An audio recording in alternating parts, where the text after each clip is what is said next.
Michael Dormer. Yes, mate. How are you, my bro? Hello, buddy. Good to see you again, mate. You too, mate. We've been looking forward to catching up and doing this pod. We've been talking about it for ages. We have. Yeah. Very good. So, hey, mate, here's where I want to go with this. So, we want to get a bit of Michael Dormer's background, of course, so people know who you are. But, mate, the reason that we want to talk to you today is you and your wife, Mia, are one of the most generous couples that Natty and I have ever met. And there's a really cool scripture, and it says that the world of the generous gets larger and larger, and the world of the stingy gets smaller and smaller. And it's absolutely what we've seen in yours and Mia's life, because our backgrounds are similar. You know, we're just working class, footy heads. You start pretty well, just not sure how life's going to end up. Yep. And then for you and me's, you're in places that, I'm sure if you look back 20 years, you would never would have thought you are where you are. Yep. So we're going to talk a little bit about that, mate. But, yeah. What about you, mate? Who is Michael Dormer? Where do you hail from? So, mate, hail from, I was born in Liverpool Hospital, initially Ingleburn, down around the army base down there, because my real dad was in the army, and so we lived in like army housing up until I think I was 3 or 4. Mum had to find alternative accommodation when her and my real dad split. Yeah. And older brother, Gary, 3 years older, he's kind of like my idol in life. Yeah. He's an awesome human being. And then my younger brother, Simon, who is, he came along after Mum met my stepdad, and Pop, we call him Pop, and he's a cracking bloke and a really good granddad. And he was a good provider growing up. Yeah. He had that struggle of being a stepdad and working out how to love someone else's kids, but he was good. He was good. Yeah, that's really good. Talk to us about your real dad, mate. So he went to Vietnam, like a lot of people of his generation. Yeah. And it was, it's not spoken about much, is it? But it was brutal, the way, that all that came about, and then the way they were treated when they came home. Obviously, that potentially played an impact in your life, no doubt. Speak to us a bit about your dad. Yeah, mate. So obviously I didn't know too much about him until later in life, because he bailed when I was 3, and we didn't have anything to do with him actually. For whatever reason was going on in his head, he completely cut ties with us for about, would have been maybe 9 years. And then dedicated his time and energy to the Vietnam Veterans Association. He became the national president of the Vietnam Veterans Association, and obviously took on the government in the 80s in the fight for compensation for veterans and their families. Yep. Because in our human wisdom, another one of them great choices that we've made during that war, the government's decided that it was a good idea to spray millions and millions and millions of litres of pesticides and defoliants on the jungle in Vietnam. Yeah. And they just coated the soldiers in it continuously. Yeah. And so then people got sick, deformities in childbirths when they got home. Yeah. But of course our wonderful government back in the day denied it. And they initially lost the fight. And to be honest with you, mate, I don't know how much compensation they ended up getting, but they lost the fight in the 80s. The government rejected it, said it had nothing to do with it. But of course we know, mate, you can't coat your body in defoliants, fertilisers and all that, chemical fertilisers and, well, not fertilisers, these actually killed the plant. So, and continuously and expect it to not cause damage to your cells. Of course it does. Yeah, absolutely. Yeah, it was a defoliant, wasn't it? Agent Orange. Yep. Yeah. Yeah, Agent Orange, yep. Yeah. Yeah, so, and then, mate, he had we've got a hereditary cancer in that side of the family, and it's like a toss of the coin, 50-50 chance whether you're going to get it. And his dad had it, so my granddad, he's got four brothers and sisters, and all three of the sisters got it. My uncle Bruce is the only one that didn't out of the 5 kids, so it was pretty unlucky when you talk about a 50-50 coin toss. And so it's a bowel cancer, and that is what ended up, taking a hold of his body and ultimately caused his death. Yeah, right. Yeah. Yep. Yeah. How old were you at the time? I was in year 8. Yeah. Year 8, yep. Yeah, right. Yeah, well, that's so it was you and your brother to start with. So you grew up in the late 70s, 80s, sort of in that single parent house. Your mum's a trooper. Yeah, mum's amazing. So she it was for 4 years, I think it was, that she was completely, on her own, working as an enrolled nurse and trying to find babysitters for us. And we were living in a flat in Tregear. And back in the day, I don't know about Tregear these days, it might have developed into a nicer suburb, but it wasn't a great suburb back in the 1975, 1976. It was one of the ordinary western suburbs of Sydney. And so we lived there, mate. And but Mum was just amazing. She was like the budgeting guru.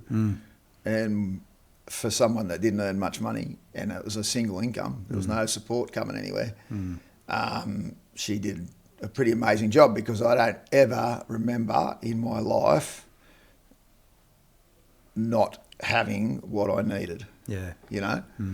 And we got second-hand bikes for Christmas, and we loved them. I remember me and my brother both got a second-hand bike for Christmas, and mate, over the moon. Yeah. That kind of stuff. But Mum was just amazing. She's the kind of lady that if you came to her place in Tamworth, even today, same practice that she had back then, and you forgot your toothbrush, there's a really good chance there'll be one in the cupboard, because if it's on special, she will go, oh, right, there's 20 cents saving there, I better buy 2, because that'll save me 40 cents. And that's just the way she used to do it. If she saw a bargain, she would get it, because she knew that would help her next pay packet. Yeah, right. Amazing, mate. Yeah. And so, but I just also saw her always being loving, kind and generous in whatever capacity she could do that in. Yeah. Even in those circumstances. So yeah, that's been sort of helped set a platform for my life was my mum. Yeah. Yeah, well, that's it. Exactly right. So we it's funny, isn't it, when you're growing up, you don't see what's shaping you. Good, bad, or in between. You don't see what's shaping you, and you can come out the other end and you can be better or bitter, and it's not like you necessarily outwardly choose bitter or better. We practice, don't we? We practice what we're becoming. So it's always such a beautiful thing when we can look back, good, bad, or in between, and go, you know what, that was awesome. I learned a lot there, but I'm going to choose to be better. Yeah. And so we're getting back to our original point, mate. The world of the generous gets larger and larger, and the world of the stingy gets smaller and smaller. And so just to define generous and just to define stingy, generous isn't necessarily with money, although, of course, it's a big part of your world, which we'll get to. It's also time. It's compliments. It's funny, because being that we're in a leadership company, 1,000 feet deep, and, we ran businesses, it's amazing when you watch people in a play at work and outside of work. The people that are the most generous with the way they speak to people, the way they encourage people. So that's a massive part of generosity, isn't it? Yeah, it's huge, mate. I think, and the good thing about that is that no one's excluded. No one's so excluded. everyone can live generously. Exactly. Even if you are the poorest person in Australia. Well, actually, if you're the poorest person in Australia, yeah, it's not great, but you're still doing better than a whole lot of people. And we're talking a large percentage of the world still, because there's a lot of poverty around the world, and extreme poverty, not our kind of poverty, extreme poverty. So, mate, you know, your words are so important. You know, words, as you know, mate, words can build people up, or they can just cut people down. And if you use your words to cut someone down, you know, you want to be really careful what you're saying to people, because that can hurt someone for a long, long, long time. And it actually can redefine where they were heading in life. Absolutely. If it gets really in their heart and spirit, you can smash someone and you can change the direction of someone's life by saying something nasty to them. Or you can say something really kind and generous and encouraging and uplifting to people. Yeah. And that can change people. That can help shape someone's life. So, you know, like I've got probably, I won't give you the specific examples because, you know, a couple of the people are still alive, but there's three, I know there's three things in my life, from one when I was in primary school, one when I first left school, and one when I was a few years into my career, that I clearly remember, where people said really like negative, unnecessary, hurtful stuff. But thankfully I've been able to go, well, I'm taking that, and I'm going to use it to motivate me to be better, and also to never do that to someone. You know, because, and not to say that when I was in primary school that I didn't do it from primary school to, you know, a certain point in my probably mid-20s. Because, you know, like primary school I had a ball. I was just a rat bag of a kid. High school I started making bad choices. Gave my mum a fair bit of curry, which she did not deserve. And I was probably still making more bad choices than I would have liked until I met Mia. Yeah, right. You know, and Mia's is just amazing, mate. She's like my best mate. Met her when I was like, well, actually I'd met her a few times before, but we got to know each other when we were working together at a pub in Springwood. And we're both, Emmys was just finishing uni and I was still at uni. I was there for a long time, which was another story. And we became good friends and obviously fell in love. And mate, she was awesome, because I was just in that pub scene, like drinking and wasting all my money and doing stupid stuff, getting into fights, and she hated that stuff. So yeah, and she wanted to move, so she was probably the catalyst for us moving as well. And then thankfully, since we met, have still got lots of things wrong, mate, and still made selfish decisions. But we've, together, generally, our trajectory has been towards making good choices and more trying to be unselfish. And, you know, in certain situations, put other people before us and just be thoughtful. And, yeah, there's so many things. So, you know, like obviously there's your words, there's your actions, you know, like you can, your time, just help people. Yeah. You know, there's always stuff going on, you know, like there's always people that need help. But, you know, just situations, like I use this as an example, like you get cut off by whoever, but let's just say it's a 70-year-old woman. Who knows what's going on in life at the time? You know, who knows? You don't know anything about her. You don't know anything. So, you know, but I use a 70-year-old woman because it does irk me when young people get cranky at old people for cutting them off in traffic. It's like, really? Is that how you want to be treated when you're 70 and you just slightly get it wrong and you pull out in front of someone? Well, mate, you don't need to be 70, bro. I pulled out in front of someone just the other day. Yeah, I know. But like, me and you calls an accident. Me and you are getting old, though, aren't we?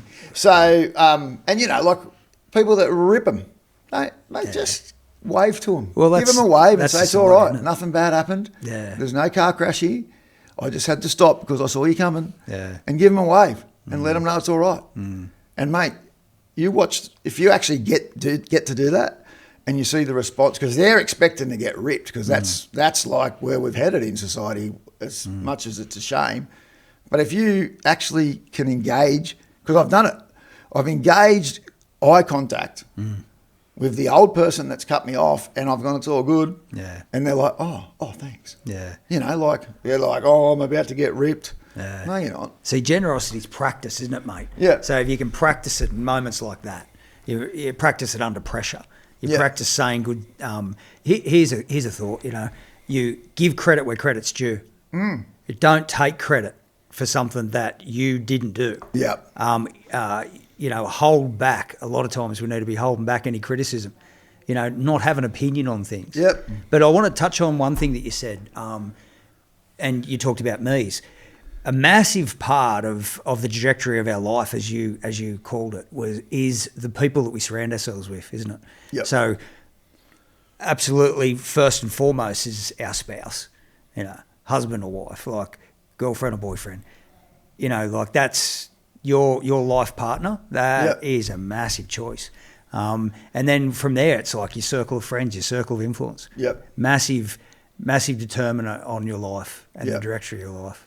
Yeah, definitely, mate. And, you know, like I would have been one of those kids that parents would have been saying to me mates, like, yeah, my best mate that I've had since first grade, Mark Howe, his beautiful mum, Sue, and she loved me. She was awesome, mate. I love Sue. She was so good. But I'm sure she used to say to Mark, because Mark is like, they're just the good human, right? This kid was getting it right. Yeah. Since we were mates in first grade. He was just and he still is, he's just such a good guy. So when I'm running around being a rat bag and being a bad influence, I'm sure Sue was saying, oh, Mark, that boy, that Mick Dormer boy, like he's a bad influence. Yeah. Thankfully, Mark wasn't influenced, right? So he was one of them. He wasn't. He was, he just stayed your mate. Yeah. He's the bloke that was the designated driver. Yeah. He got you out of fights. You know, he took you home when you couldn't walk because you were too drunk. Like he's just, that's that. But, you know, so yeah, circle of friends. So I was the bad influence, but growing up, but, you know, it is important and you don't want to exclude, so there's a good example, right? So thankfully, Mark and his family didn't go, mate, I don't want you friends with him and exclude him. Because Mark's had a massive part in my life and he's been a really positive influence on my life. So you don't want to exclude people that you just go, hey, they're not quite living the way I want to live and they're going to be possibly a bad influence on me. You've just got to make sure that you've got the balance right. Yeah. So, and you're strong enough, whatever's going on in your life, you've got to make sure you're strong enough to handle whatever influence they may have, you know, so because I've got a huge mix of friends all over the shop, you know, different careers and different circumstances in life, different ages, and I wouldn't want to exclude anyone. But your core group, you just want to make sure that they're really solid, generally making good choices, and then that's going to help you to stay on track. Yeah. Well, mate, I can tell you why we're talking about this today because you're now, you know, a business owner. You've been, you know, manager in business, obviously from construction industry. Then you started getting into development. And now you're developing stuff. You know, you've got a growing businesses. You know, very successful. What you've put your hands to. But obviously, it's like, that's the big thing these days in life. You know, we see the snapshot of success, but we don't see behind the curtain. So the reason we're talking about this stuff today is we want people to be able to look behind the curtain of a big life and go, okay, well, what are the ingredients? What are the metrics? Because because there are things that can bring us undone. And we've talked about a couple of things. But here's one of the thoughts, Mick, is that, you've been able to be fairly resilient with, talk about those harsh words. People say this and that to you. We're shaped when we're younger, and then we're shaped when we're a teenager, and we're shaped when we're older. Be careful who we hang around is one of the things we talked about. Be careful what you say and what you take in. Yeah. It's a massive one. So there's another Bible analogy, and it says this. It says that we're to take our thoughts captive, because not everybody's good at knocking away the insults. A lot of what we are when we're younger, what's said about us, the way people treat us, actually shapes who we become. And mate, that's a tragedy, because not everyone's got someone in their corner. So we need to be that person for people, which is your point, isn't it? And then getting back to our initial comment, when you do that and your life gets larger and larger, because your influence, it's understanding the power of influence. If you're in business, you absolutely need to understand the power of influence. But it's a practice, isn't it? It's like, all right, this is crap. That's crap. This guy, what he just said, I don't believe that. Take your thoughts captive, move on. What have I got to set up? What's the vision for the future? But it's all a practice, because it just doesn't turn up. It doesn't just happen, does it? No, mate. And I think the good thing is that, especially for young people out there, is that you just start practicing with the little things, right? And look, I get that we've all got different personalities, so it's harder for some people than it is for others. And when we talk about bitterness and forgiveness and that kind of thing, there's things that happen to people that I've never experienced, and they're really hard to forgive, right? But so a good example would be your dad leaves you when you're 3, comes back into your life when you're 12, and then disease gets control of his body and he commits suicide when you're 14. There'd probably be lots of people that wouldn't forgive that. But that's a no-brainer for me. Like, the bloke went to Vietnam, he experienced things in Vietnam that thankfully I haven't had to experience. And I wouldn't have a clue until you've been there what that does to someone's anxiety levels, to their mental state. And so I did get a bit of a snapshot when we went to a reunion off a few of his mates, really, that said to me, mate, because I asked him questions like, what went on in those 9 years, and it was really good, actually, because he spoke about how beautiful Mum was and that they were all good friends. And actually, they jumped on the phone and spoke to Mum that night, a whole bunch of the mates, and Mum was in tears and just, it was good for Mum. And he said, but we went to war in one mindset, and they came back in a completely different one. And so, for me, I'm like, okay, I'll just look at some circumstances there. I'm like, mate, that's just not even. This is so easy to forgive, and to go, all right, well, I don't know. Maybe I would have been better. I don't know. Maybe I wouldn't have left my kids. I would hope I wouldn't, because they're the world to me. But you don't know until you're there, do you? So, I think people get bitter and hold on to unforgiveness, which does affect your life. If you hold on to unforgiveness, and then if that becomes a practice, that you get bitter easy and you get offended easy, and then you hold on to unforgiveness, mate, that eats you up. That eats you up. And you see it in some older people that have practiced that for their life, and you spend some time with them, that all as they do is complain all day. Yeah. That's it. They get up in the morning, start complaining, and don't stop till they go to sleep. Like, who wants to end up there?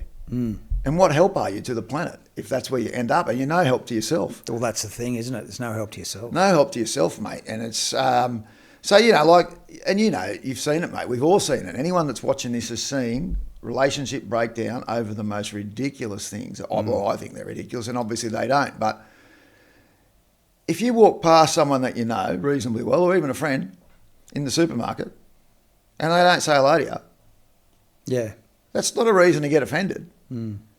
You might question it and go, I wonder what's going on there, and go and ask them. But some people will just go, oh, that's it. Didn't say hello to me. That's it. Don't talk to them. That's it. Relationship over. Seriously?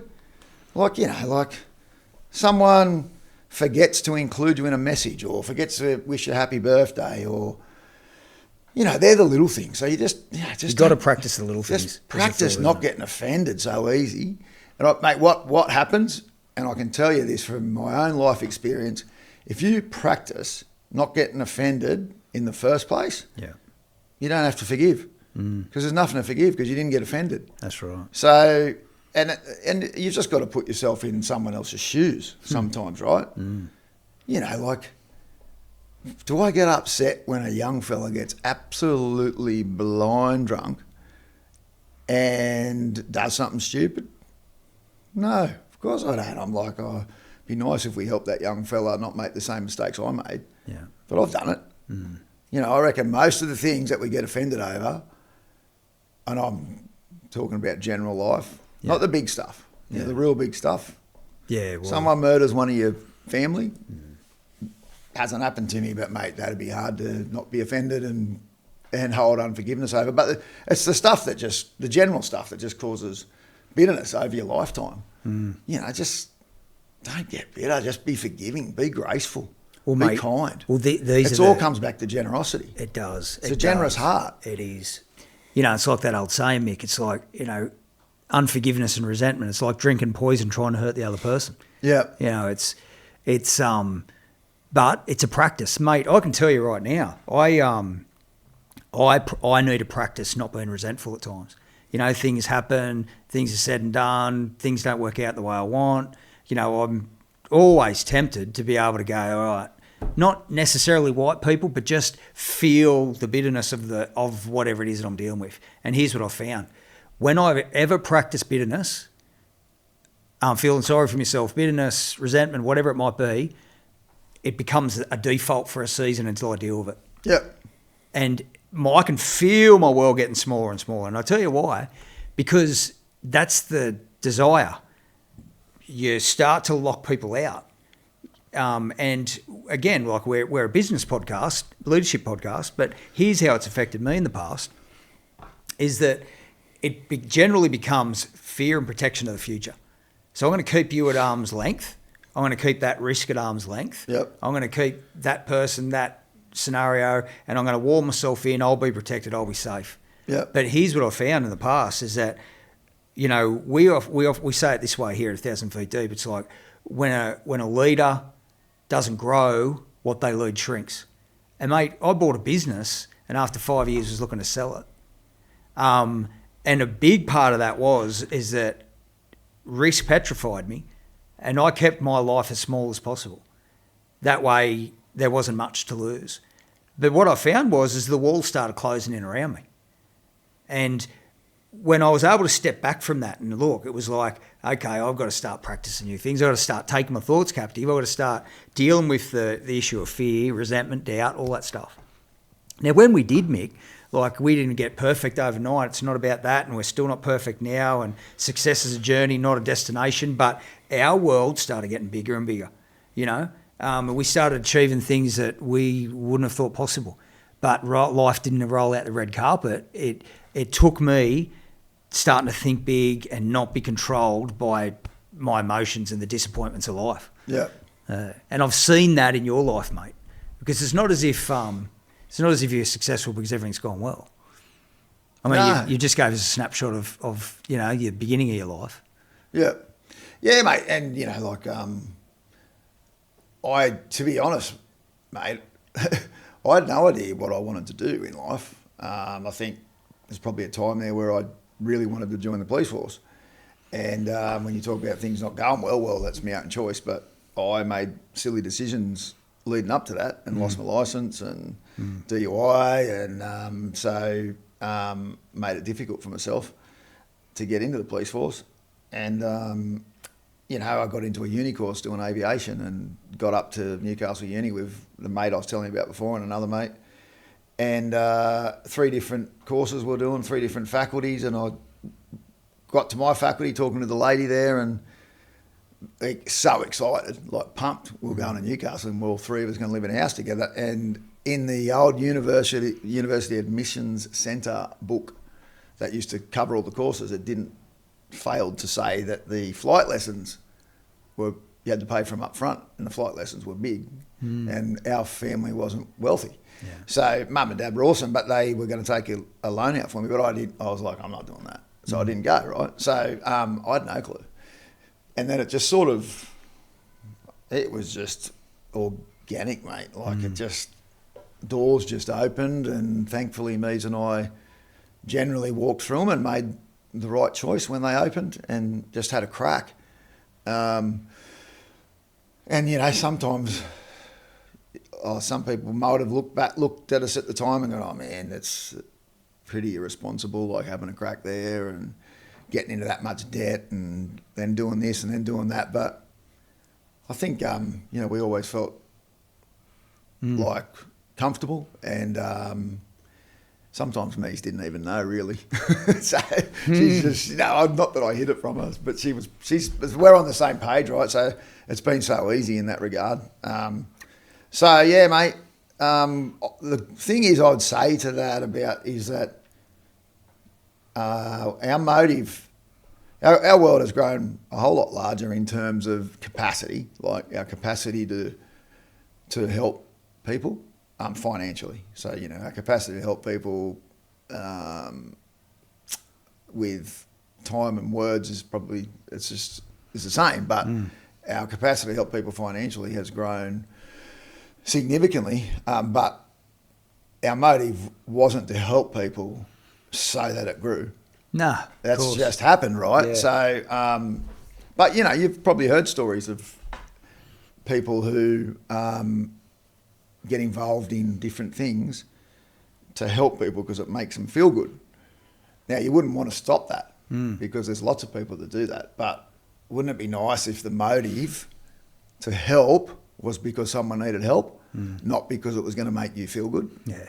You know, like, and we're taking it, aren't we? We're going to take it. If you need help, if I need help and you're going to help me because it's going to make you feel good, and that person's going to help me just because I need help, I'd probably take that person if I had a choice, but I'd take you if they didn't exist, right? So you don't want that to stop, but you'd like people to have a look at themselves and go, well, maybe I need to check my motive. Let's just help people because they need help. Yeah, and there's so many people out there who need help. I mean, we talked about even just being kind to people. Yeah. You know, like just a kind word, encouraging somebody who's down. You know, just getting, we call it shoulder to shoulder, soul to the earth. You know, just being real. You know, and I think it does become a practice. And mate, I sometimes roll out of bed and forget, and it takes me a couple of hours to go, oh, hang on, let's just get back on track here. And it's just, I suppose it depends on what's going on in your own life and how much stuff you've got coming at you. But I would love to get to the point in my life, and I'm not there yet, but I'd love to get there before, you know, I might live for another, who knows, mate, let's hope I live for another 20 at least. And in that 20, they reckon that we make about 2,000 decisions an hour. And so I don't know what the percentage of that would be in terms of how many of those decisions an hour would be to be helpful or unhelpful, to be kind or unkind, to be selfish or unselfish, and probably a whole lot more if that's your mindset. Yeah. If your mindset is out there looking to help people, then you're going to have a whole lot more opportunities to make those choices. But I want to get to the place, mate, where I roll out of bed every day, ready to go. Yeah. Just ready to go, to be encouraging people, to be kind to people, to give the old lady a wave and tell her it's okay when she cuts me off in traffic. So that's just the default. The default is just to look for the best in people, not the worst. You know, I don't know enough about that pure evil stuff to know that someone just doesn't have any good in them, but most people have got good in them. Most people. So wouldn't it be good if our practice was to look for the good in people and not focus on the faults? Because I don't want people focusing on my flaws. I've got heaps of them. Yeah. Don't focus on my flaws. Let's focus on each other's good stuff. Yeah, it's so true. Hey, there's a guy, for anybody listening, there's a book that you absolutely have to read. It's called Love Does by Bob Goff. You ever heard of it? I think maybe you've told me about it, but I've never read it. Mate, this guy is absolutely amazing. So he's got a couple of different books, but one book, just to kick you off, Love Does. Anyway, so this guy has the biggest life that you've ever dreamed of. Now, not, like I think he's wealthy, but that took a long time to collect. No doubt he's an author and blah, blah, blah. But what he did was what we're talking about. He's just practiced every single day to do something that will amazingly change and shift people's worlds. So this guy writes a book, right? Many books, and gives his phone number in the back of the book and says, call me anytime. Oh, wow. Mate, and I'll tell you, he talks about it in other books where people call him. That would be cool. I think I want to read the book and give Bob a ring. Mate, he says, the only one thing I need you to do, I need you to make sure that you got something to talk about. You're not just testing me to see if I'm fair dinkum. Yeah. Anyway, so I won't get this full story completely right, but so here's one story that absolutely blew my mind when I read it.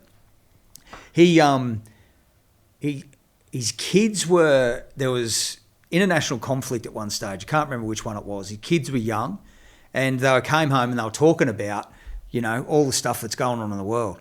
And he goes, well, let's write a letter to all the world leaders. And they went, all right, let's do it. So they sat down as a family, they wrote a letter. And again, I might get the details wrong a little, but wrote a letter to every world leader. Yeah. And then, put some, enough detail in there that, they knew who the letter was from and that it was from a kid. And so sent it to, all these world leaders.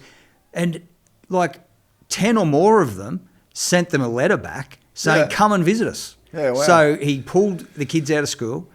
He canned his job for a little bit. Can't remember what he did, just probably not resigned, but, went on holidays and went on a world tour, meeting all of these world leaders that put their hand up to see him, and have had some of those world leaders stay at his house. Oh, wow. How good's that? One of his kids was sick one day, so this is an American guy. So he rang the president, right? He obviously didn't get into the president, but got to his secretary and said, such and such, my son's really sick today. I was wondering if you could cheer him up. Puts the phone onto the president's secretary. And she's like, oh, darling, obviously you can't talk to the president, but he wants you to know that he's thinking about he's just thinking outside the square. He supposedly turns up at Disneyland every Wednesday in this like area of Disneyland and says, anybody wants to come and meet me, come and meet me. He's got mate, and I haven't even gotten to the real stuff, which is going to lead into something that you and me are involved in now. So what he did, this guy, he's a lawyer.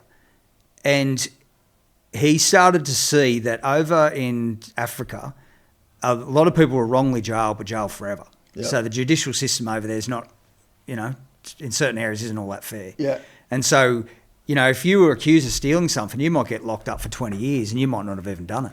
Yeah. And so he started doing some cases over there of wrongful, jailing. What do you call it? Wrongful, incarceration.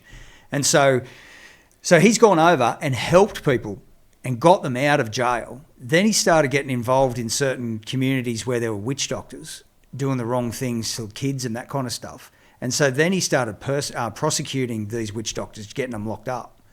Then he's got like a school and a village and all that kind of stuff. He's actually physically, during the middle of the night, rescued people from slavery, being locked up in, someone's backyard and all that kind of stuff. So what he's done, Mick, is he's just said, you know what, if I can make a difference and if I can influence an outcome, I'm going to use what is in my hands to do it. And I just recommend anybody that is stuck in your own stuff like we all get, read this book, because if it doesn't inspire, there's something wrong. No, that's awesome.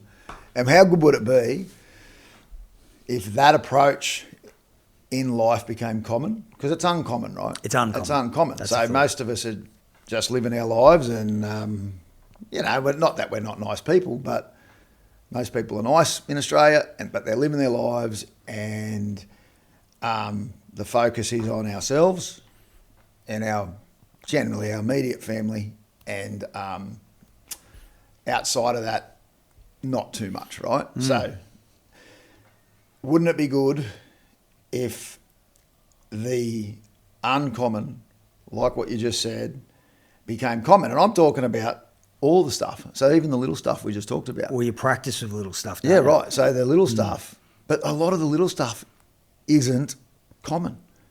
You know, it's probably more common for people to rip someone in a traffic situation than it is to be kind. Well, you've only got to look at social media, mate, don't you? Yeah. You know, like, is there, you know, if there was a percentage on what was judgmental, critical and unkind as opposed to what was encouraging, you know, I don't know.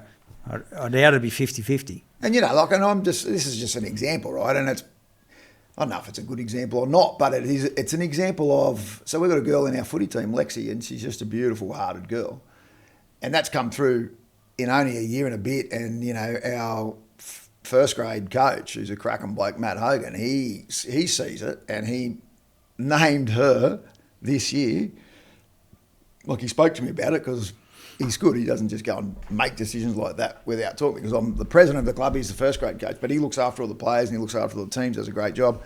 He named her club captain this year in conjunction with another player, Tommy, who's another first grade player. And women's footy in our club's only been around for 3 years. Yeah. And she's now the club captain. But it's because of how she lives with that uncommon, generous heart. And one of the things she does all the time, only last night, we had a session at my place last night, a video session. She turns up with food that she's baked for the team. She turns up with food that she's baked for the team all the time. And I guarantee you, Lex would be, so she's, I think Lex, you're 21 or 22, Lex, maybe 22. But she works hard, but she lives out with a friend. And I'm sure, especially in this day and age, with how expensive stuff is, that she wouldn't be flush with cash. Yep. She's a kid, right? But she spends it to bake. She spends money, then bakes, puts in time, and then gives it away. So what do you know about somebody like that? There's another Bible verse, and it says this. It says that if you're faithful in a little, you'll be faithful in a lot.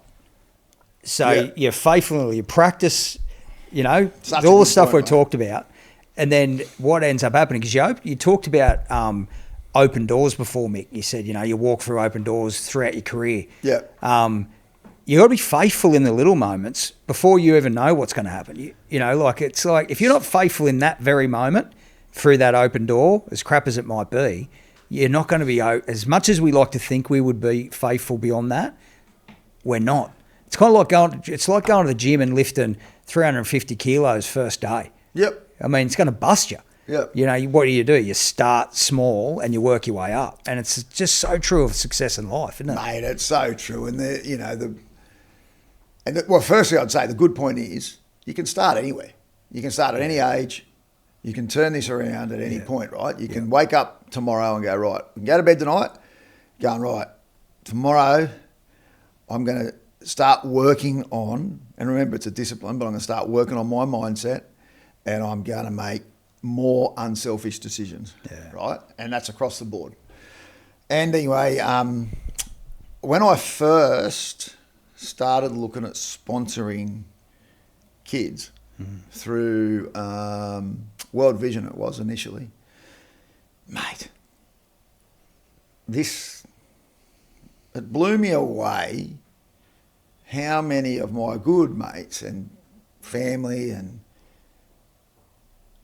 were just like, what do you want to do that for? I'm like, mate, because they're starving. Someone needs to feed them. Oh, yeah, money won't get there. It's all rubbish. Yeah. Gets all chewed up. Really? Like, I've looked into it. It gets there. There's awesome stories. Yeah. You know, like the amount of excuses I heard about why, because I tried to encourage mates to jump on with me and let's sponsor some kids, mate. It cost bugger all. It's like $7 a week back then. Yeah. You know, it's 1.5 cups of coffee. And, but the response was overwhelmingly no. And I'm like, wow, how bad's that? Imagine if our country was extremely poor. I'm pretty sure I reckon there's a pretty good chance that 100% of the mates that I spoke to that wouldn't do it if they were starving, they'd accept it from someone overseas. They'd accept the help. Well, mate, it's funny you mentioned that example because we've got a mate who benefited through Compassion International. Yeah, well, we'll talk about him, eh? But before we do, I was just going to say that one of the responses that I did hear was kind of not completely no and negative, but it was like, oh no, I'll do that when I'm rich. Yeah. Oh really? You're going to sponsor kids, which is only going to cost you $7 a week when you're rich. Yeah. Well, you're already pretty rich. Faithful in a Some lot, of the people I was talking to were already going all right? So, yeah. And you know, I still know some of those people and their world hasn't become more generous. Hasn't become more generous at all. So they didn't become generous when they were rich. They stayed, and they could have changed. I'm not saying it's that because they said that back then, that's why they're where they are now, because they could have changed and they could change tomorrow. But they didn't change, and I don't see any more generosity in their life than I did back then. So, you know, it is, mate. It's starting with those little things, and then it's practicing and practicing. And then, so Mike's a classic example of where that idea that the money doesn't get there is absolute rubbish. And no doubt, mate, like there are organisations that set themselves up under the guise that they're going to help people. Yeah, or just even high admin and, you know, and fees they don't. and that kind of stuff. But, And they're mismanaged and stuff like that. But, you know, let's give credit to those organisations that are doing their best to manage well, and the money does get there, like World Vision and like Compassion. So Mike Matamoini, who's one of mine and your good mates, he's a man from the Congo, and he was sponsored, and he remembers the money coming in. And it wasn't much, but it was enough for his mum, and they lived in extreme poverty, but it was enough for his mum to be able to feed him and his brothers. You know, he's probably, I wouldn't say he's not here if that didn't happen, but it definitely had a significant impact on his life. Oh, well, mate, you know, like I can tell you right now, so Mike's actually helping Natty and I in some areas of our life at the moment, you know, like, because he's a leader, he's a pastor, he's a good mate. So this is what world's meant to be. You know, it's like, it's win-win. It's like invest in people, and they invest in people, and then the world gets bigger. Like people get helped. We're going to talk about where you and me's have landed with you know, a major charity group that you guys kicked off 10 or so years ago, and the impact it's going to have. We definitely want to talk about that. But before we do, I want to tell a quick story about practice and generosity. Now, you know, we've set this up a little bit that. Generosity is a practice. You know, the world of the generous gets bigger and bigger. The world of the stingy gets smaller and smaller. It's not a threat. It's just a reality. You know, generosity and being kind to one another is actually uncommon because it's actually easier. The proclivity of man is just to look after themselves. You know, is there anything wrong with that?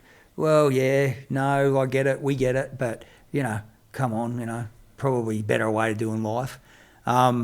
Treat others the way you want to be treated, you might say. But here's a story, mate. And this was a massive one for me. And it was probably, I don't know, 10, 12 years ago. You might tell me this. But Mike and his wife, Christelle. Now, Mike was living in Sydney. He came over from the Congo to try to set his family up in Australia. Yep. When you and I met him, he was 4 years. 3 years estranged from his family. Hadn't seen his wife or 3 beautiful kids for 3 years. Yep. And so he was living in Australia. He was having visa issues. Maybe you'll speak to it. But here's the kicker. Now, he was 3 years in and amongst different organisations. As you know, as we know, he was a singer in a band, and so he went to different organisations, you know, throughout church and all that kind of stuff a lot, and told his story everywhere he went. His motive was just to celebrate his family, right? So he just put a photo of his beautiful wife Christelle and the 3 little kids at the time up on the screen and said, "Here is my princess," or my queen, I think he calls her, and my 3 beautiful children. And I'm sitting there listening to him, and he goes, because we just listened to him sing, remember? Yeah. And they were amazing. Like, mate, they were that good in the morning. We went back at night to watch them again because I'm like, mate, how good was that band? They were freaky. They sang in English. No, did they sing in... They sang in their native tongue first and then English, or vice versa. Anyway, they did the song in both English and their native tongue, and it was just blew me away. But then he's talking about his wife and kids, and that they're going through the visa process, and I'm like, oh yeah, cool. Wonder when they're turning up, listening and going, yeah, this is good. They'll be here soon. And then he goes, so far it's taken 3 years, like through our red tape visa process. Like in the end, I found out it wasn't just that. It was this very ordinary immigration agent that shouldn't have a license. It wasn't just like very complacent, letting things go, stuffing things up. Anyway, and he goes, hopefully they'll be here soon. And I'm like sitting in my chair going, something doesn't sound right about that. What's going on there?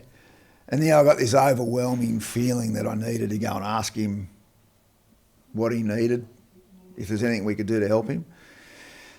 But I also had a feeling, mate, this is a funny one, so I also had a feeling, when that feeling came in, I was like, because I was flat out at the time, that was around when we were getting the frame and truss plant started, and that was busy enough, and my mate had his building company that I was helping with was growing pretty rapidly, and just had lots going on. So I was like, oh, hang on, if I go, so that's like I had this really heart feeling to go and help him, but then I think my brain kicked in and went, well, that's going to take a bit of work potentially. Do you really want more work? And I was like, oh, yeah, maybe I won't ask him because I don't have time to put into this. Yeah. But then I was sitting there going, nah, I have to ask him. I can't just leave it. That's just, there's something wrong there. I might be able to help. So I went and asked him, and mate, still makes me sad today, but this is why I would love to see, because you'd think that would be common, wouldn't you? You'd think it'd be common for people to go, oh mate, let's go and ask this bloke what he needs. But here's the example, mate. It's uncommon. He said to me, I've been to 300 different organisations. And out of those 300 organisations, over 3 years, and obviously his story gets worse and worse. The time goes on because, maybe after 3 months people go, oh, they'll be here soon. Maybe after 12 months they're probably going, oh, they're going to be here soon. But let's say from 12 months to 3 years, it's probably when you should be starting to go, why's it taking so long? So maybe it was 200 organisations if you take out the first year, but 200 organisations, maybe with an average of, what do you reckon, mate? 50, 100 people? Yep. A lot of people. And he said to me, not one person has asked me what if I need help. Well, see, this is the thing. And I'm like... It's not even helping, it's asking. It's even asking. Yeah, what can we do? Yeah, so not one person had actually asked him. And I'm like, well, mate, I'm no one special. Why am I the only person that's asked this bloke? What the hell is wrong with people? Well, seriously, mate. Well, I think this is potentially part of it, mate, is that when we roll that question over in our head, whatever that question is, have I got time? Oh, probably not. Have I got money? Oh, probably not. So it might be just flat out apathy, but it could just be, what would you call that? Your logical mind kicking in. Yeah. Misunderstanding the power of influence. Misunderstanding the power of generosity. Yeah. But anyway, finish, mate, finish. So all of them. And what turned out, mate, was that he really needed help. Yeah, bro. Desperately needed help. He hadn't seen this bloke was on his hands and knees praying to God every night, probably every morning. What more can I do? Like, he was close to heading back home, back to where it wasn't nice for him to live, So, and it was one of them things, like he probably would have gone if he had known it would get to 3 years. But, at 6 months, he's like, no, they'll be here soon. Yeah. At 12 months, no, they'll be here soon. So he's, had those contemplations for years. But I can tell you, it still wasn't easy. So then we jumped in and helped. There's a bunch of us got involved. We got the local politician from Tamworth involved to find out what was going on. And it took another 12 months Yeah. Another 12 months of us being involved and really pushing it. Yeah. Plus financially investing in because it was almost like he went back to square one because this immigration agent had butchered it so badly that, and it should have only taken 12 months. So if you had the right person in the first place, probably takes 12 months. We got involved, got him back on track, got his application back to where it should have been, and got the right person involved, or right people involved. And then obviously when they were coming, there was a whole bunch of us that threw in money to help get them here. And now, mate, they're just amazing Australian family. They got their citizenship and living in Tamworth. And, mate, they're amazing workers. Their kids are doing well. And they actually were able to save enough money. And Mike's pretty diligent at everything he does, right? And so is Christelle. To build a house with you, with your building company, mate. And now they have a mortgage like most of us, or lots of us. And they came from zero, had nothing. And, mate, that they are investing in people's lives. That's what we know about Mike and Christelle, you know. Financially, sorry, they had nothing financially. They had lots. They got each other. They got a lot of love, and they got big faith. Yeah, absolutely. It's so good. Hey, that brings us into the next thought, mate, and probably the closing thought, that you and me's started a charity organisation called Try Freedom. How long ago now? Mate, that was 2011. Yeah. 11. So, again, time-strapped, time-poor, and yet you saw what was an horrific need, and then you partnered with somebody who stepped into that, monstrosity of an issue, which you'll talk to, and thought, you know what, I think I can do something. I actually think I've got to do something. And then, you've seen that, and you guys have gone, well, I think we can do a little bit to help here. Talk to us about A21. Talk to us about Try Freedom and where things are up to. So it was actually, Mia saw the need and was busted by it. She went to a women's conference in 2010 in Sydney and heard about human trafficking. And obviously there's the horrendous large component of human trafficking, which is sex slavery, where criminal organisations are, kidnapping, stealing girls all over the world now, and forcing them into sex slavery. And, it's just horrendous. Like, I won't go into the horrendous stats right here, but and what they have to endure, but it's very poor. And you've only got to think about someone that you love who's a female, and there are boys that are trafficked into it as well, but just think about someone you love that's a female, if they were put into that situation, Anyway, 2010, she was pretty busted up. She came home and she just was like rattled, but she had no idea how she could help. She just seemed like an insurmountable problem. And we talked about it a fair bit, and 12 months went by. And she went back to the conference, heard about it again. So this is from this lady, Christine Kane, who started an organisation called A21. And she started in about 2006 or 2007, I think. And it was on the back of her being in Greece, and in the airport was just like a large number of photos of beautiful young girls that were missing. And she was like, what's going on here? How can all these girls in a developed country, she wasn't in a third world country, she was in a developed country, like, where are they all? Why are they all missing? And so she obviously looked into it and found out that it was alleged victims of sex trafficking.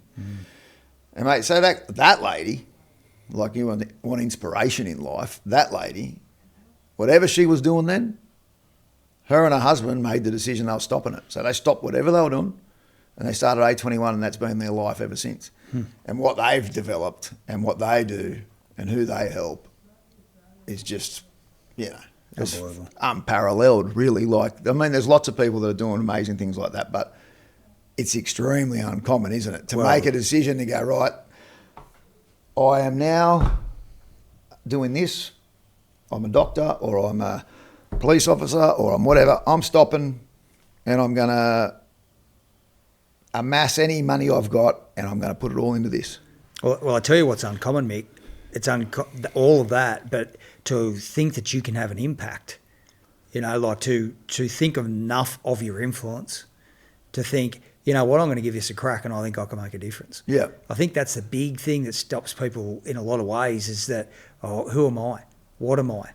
This is why we need to be very careful about what we think, talking about taking your thoughts captive, because influence is all we do have. Yeah. Like, I mean, if we can't influence outcomes, we're a victim of circumstance. Yeah. So it's so inspiring where people can back themselves like that and think, you know what, whatever I can do, I'm going to do something and I think I can make a difference. So, mate, and you touched on it earlier, which I thought was awesome. So Mia, when she came home the second year, she was more rattled, right? Because she was really struggling with the time.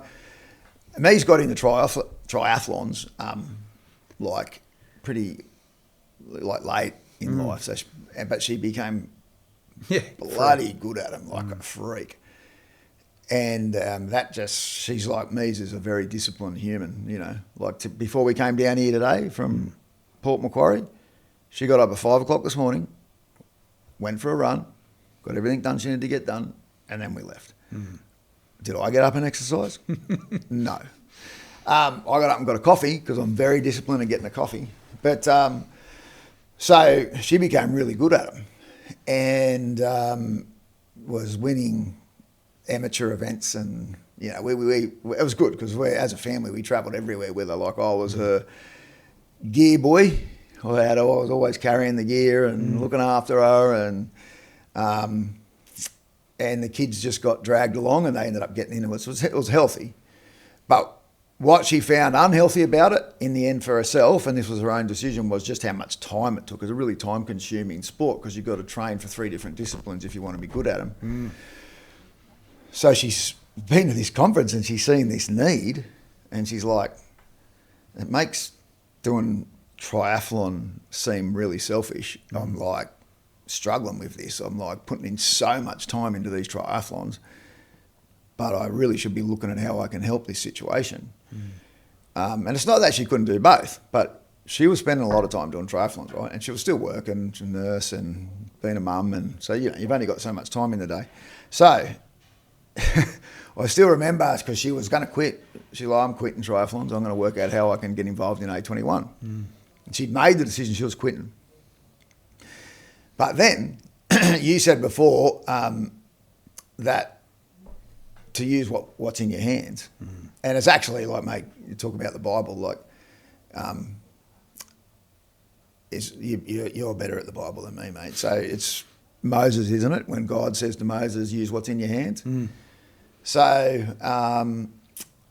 in terms of being able to help people, so what do you got? What's your capacity right now? When it says use what's in your hands, what capacity do you have right now? That's right. That's in your hands to help people.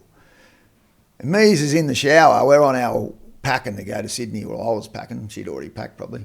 So I was packing my bag, and we were living in Tamworth. She's in the shower, and obviously her brain's going crazy, thinking about quitting triathlon and how she could help. And she got a thought that, no, don't quit. Go bigger in triathlon, which she'd been doing these sprint distance triathlons, which is like 5Ks. No, what was it? What was that? 1.5K swim, 20K ride, and a 5K run. And then she's had this thought of, I should do an Ironman, which is like a big jump. Like, that's a 1.9K swim, 180K ride, and a 42.2K run. And she's going to do an Ironman, and then I'm going to get sponsorship and raise awareness and money for A21.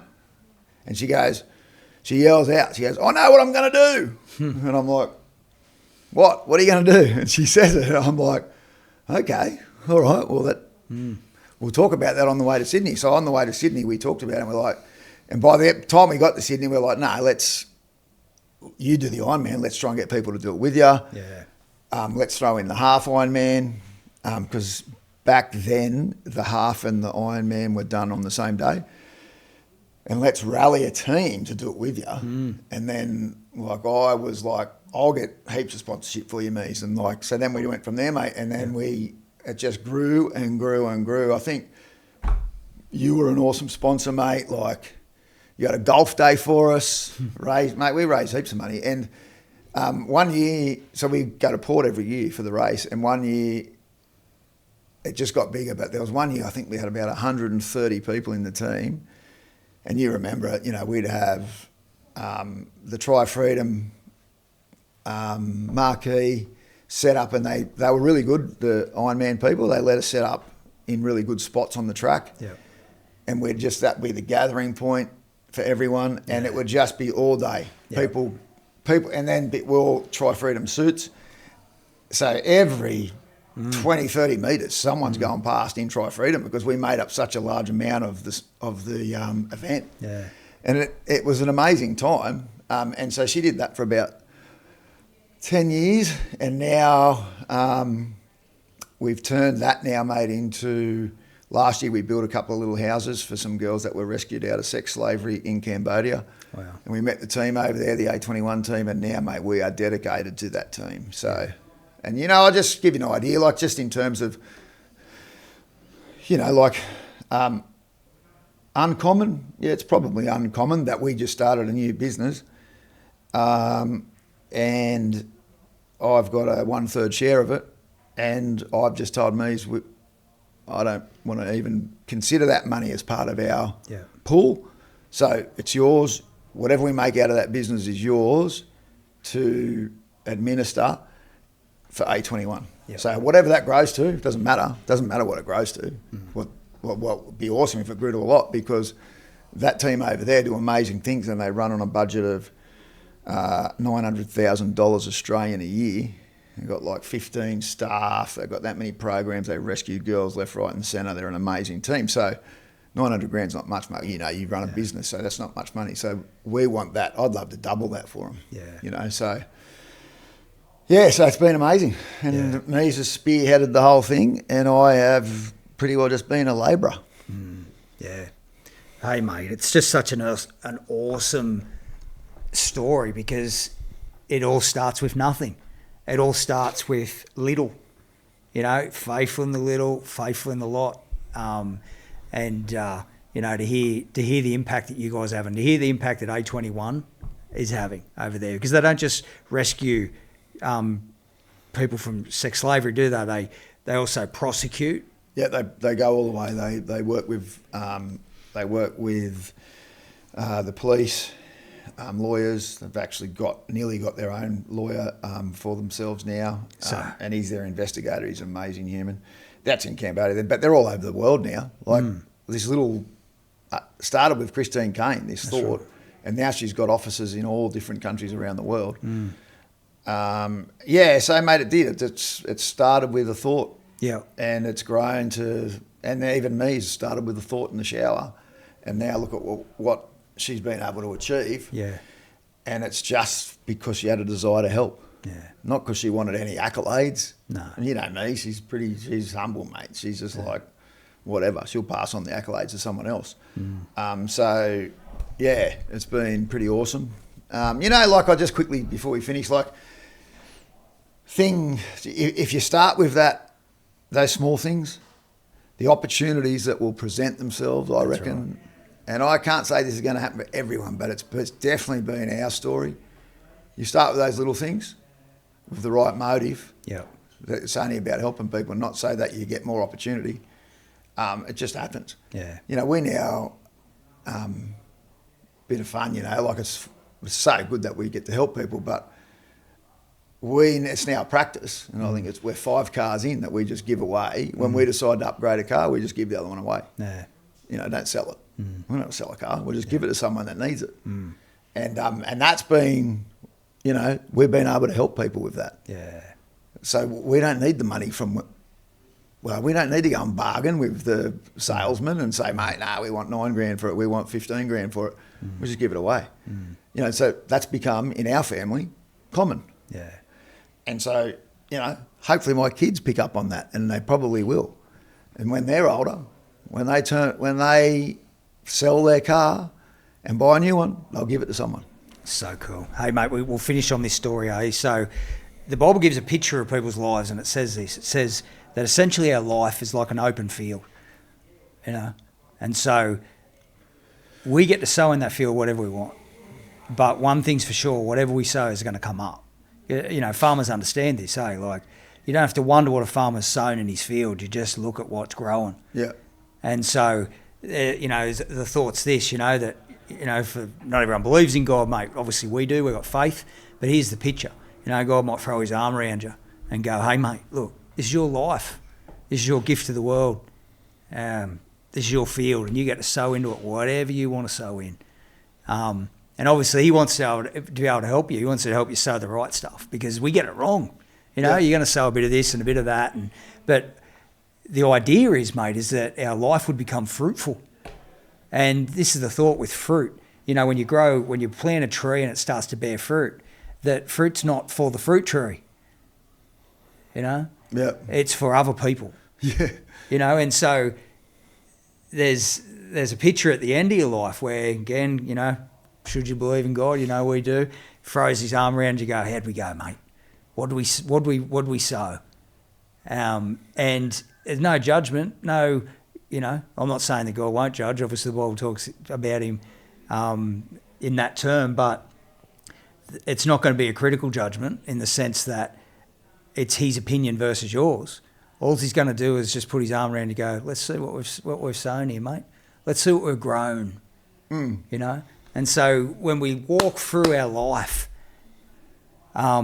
uncommon generosity, taking our thoughts captive, being careful who we've got in our corner and those people we surround ourselves with, making sure that we speak right things into people's lives. This is what it is to sow good seed. Yeah. And when we do things like that, what the Bible says is that we will actually start to see some good fruit in our life. And so, mate, what I've experienced and seen through you firsthand is that you're sowing good seed, and the fruit that you bear in your life is actually helping others, which is what it's all about. So, mate, I just want to say thanks for you and me over the years, for everything you've done for not only our family, but anybody listening that knows you, mate, would know that, what we talked about today is exactly who you two are. So thanks, mate. Mate, I'll just quickly say something about that. So it's so important, isn't it, to make sure that you are sowing, and that's just sowing good seed is making good decisions, right? So